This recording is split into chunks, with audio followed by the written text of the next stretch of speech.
خط نگاری کی ابتدا سے اب تک نہ جانے کتنی زبانوں میں خطوط کے مجموعے شائع ہو چکے ہیں۔ آج بھی مجموعوں کے علاوہ اخبارات و رسائل میں خطوط شائع ہوتے رہتے ہیں۔ قارئین کے لیے یہی بات خط نویسی کی اہمیت اور مقبولیت اور افادیت کا بین ثبوت ہے۔ انسان کی فطرت میں تجسس کی خصلت ازلی ہے۔ نجی خطوط اور خود نوشت میں ہم انہی چیزوں کا پتہ لگا سکتے ہیں۔ کسی شخص کی تصانیف اور تقریروں سے زیادہ اس کے خط اہمیت رکھتے ہیں۔ خط میں لکھی گئی چھوٹی چھوٹی باتیں جذبات کا اظہار، احساسات کی گہرائی اور خلوص کا مظہر ہے۔ اس میں مکتوب نگار اور مکتوب الیہ کے آپسی تعلقات کی غمازی ہوتی ہے۔ اس کو پڑھ کر انسان کے دل میں ہم جھانک سکتے ہیں اور ان کی زندگی میں حصہ لینے کی مسرت حاصل کر سکتے ہیں۔ خط کی دلچسپی کی ایک وجہ یہ بھی ہے کہ ان کے ذریعے پڑھنے والا لکھنے والے کے بہت قریب ہو جاتا ہے۔ ایک مورخ کے لیے خطوط بہت سود مند ہے کیونکہ ان سے تاریخ کی ترتیب و تدوین میں بہت مدد ملتی ہے۔ اردو نثر کی تاریخ میں خطوط نگاری کو خاص اہمیت حاصل ہے۔ خط نگاری میں عصری تقاضوں کے زیر اثر جو اسلوبیاتی تبدیلیاں ہوئی ہیں، ان کے بیشتر نمونے 19ویں صدی کے خطوط میں دیکھنے کو ملتے ہیں۔ یہ تبدیلیاں ایک طرف سیاسی اور سماجی حالات کا نتیجہ تھی تو دوسری طرف اظہار کے سلسلے میں نئے انداز فکر کی ترجمانی بھی تھیں۔ اردو مکتوب نگاری کے آغاز میں مرزا محمد قتیل کے خطوط ایک خاص مقام رکھتے ہیں۔ غلام غوث بے خبر کے خطوط کو مکتوب نگاری کے ارتقاء میں فورٹ ولیم کالج اور مرزا غالب کے درمیان کی کڑی کہا جا سکتا ہے۔ مرزا رجب علی بیگ سرور کے خطوط ایک طرف اپنے عہد کی تہذیبی زندگی کی عکاسی کرتے ہیں تو دوسری طرف ان کی تحریروں کا اسلوب خود لکھنوی تہذیب کے مزاج کا مظہر ہے۔ غلام امام شہید اور واجد علی شاہ اور ان کی بیگمات کے خطوط اردو خطوط نگاری کے ارتقاء میں مخصوص مقام رکھتے ہیں۔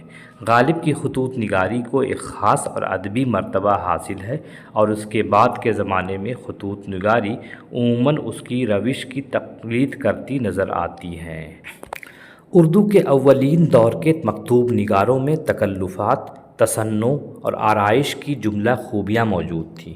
بے ساختگی کی جگہ تکلفات اور تخیل پسندی اور سادگی کی جگہ پرکاری اور قدامت پسندانہ طرز ادا کو فوقیت دی جاتی تھی۔ مرزا غالب کا کمال یہ ہے کہ انہوں نے اردو خطوط کو ان تکلفات سے آزاد کیا۔ اردو خط نگاری میں ایک زمانے تک غالب کو ہی پہلا مکتوب نگار تسلیم کیا جاتا رہا ہے، لیکن مختلف مکاتب کے مطالعے سے معلوم ہوتا ہے کہ حسام الملک، تپش دہلوی، راسخ عظیم آبادی، راجا رام موہن رائے، گارساں دتاسی اور افتخار علی شہرت کے دستیاب خطوط سے غالب سے بہت پہلے لکھے جا چکے تھے۔ خطوط کے تحقیقی مطالعے سے یہ بات سند کے ساتھ کہی جا سکتی ہے کہ اردو کا قدیم ترین خط 1803 عیسوی کا ہے جو واقعات اظفری میں موجود ہے۔ عہد سر سید میں جن ادیبوں نے مکتوب نگاری کے فن کو بام عروج تک پہنچایا ان میں سر سید احمد خان، محمد حسین آزاد، مولوی نذیر احمد، نواب محسن الملک، مولانا الطاف حسین حالی، نواب وقار الملک اور شبلی نعمانی وغیرہ کے نام خاص اہمیت کے حامل ہیں۔ ان کے علاوہ امیر مینائی، داغ دہلوی، اکبر الہ آبادی، مہدی افادی، پریم چند، نیاز فتح پوری، ابوالکلام آزاد وغیرہ نے بھی اس میں طبع آزمائی کی ہے۔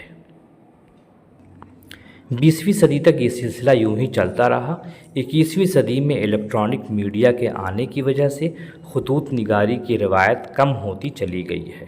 اب نہ لوگوں کے پاس فرصت کے اوقات ہیں اور نہ ہی خط لکھنے میں دلچسپی، لہٰذا آج کے ادیب حضرات خطوط نگاری کے بجائے واٹس ایپ، انسٹاگرام، فیس بک وغیرہ میں اپنا وقت ضائع کرتے ہیں اور خوش ہو لیتے ہیں، جبکہ خطوط نگاری کی اپنی الگ اہمیت ہے۔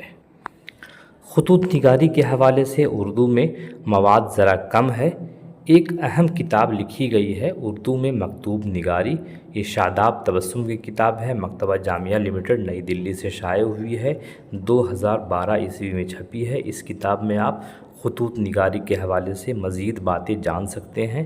فی الحال آپ کے کلاس کے لیے یہ ویڈیو ٹھیک ٹھاک ہے، کام چلنے کے لائق ہے۔ آپ بنیادی باتیں خط کے حوالے سے جان جائیں، اس کی روایت پر بات کر لیں، یہی آپ کے لیے کافی ہے۔ ایم اے کے نصاب میں جب آگے خطوط نگاری پر بات کرنی ہوگی تب اسے مزید پڑھنے کے لیے اس کتاب سے آپ مستفید ہو سکتے ہیں اور ہونا چاہیے۔ پڑھائی ضروری ہے، کتابیں آپ کے پاس ہوں، کتابیں نہ ہوں تو کم سے کم ریختہ کی مدد سے آپ کتابوں تک رسائی آپ حاصل کریں۔ پھر ملیں گے کسی دوسری ویڈیو میں انشاءاللہ، تب تک کے لیے اجازت دیجیے، خدا حافظ۔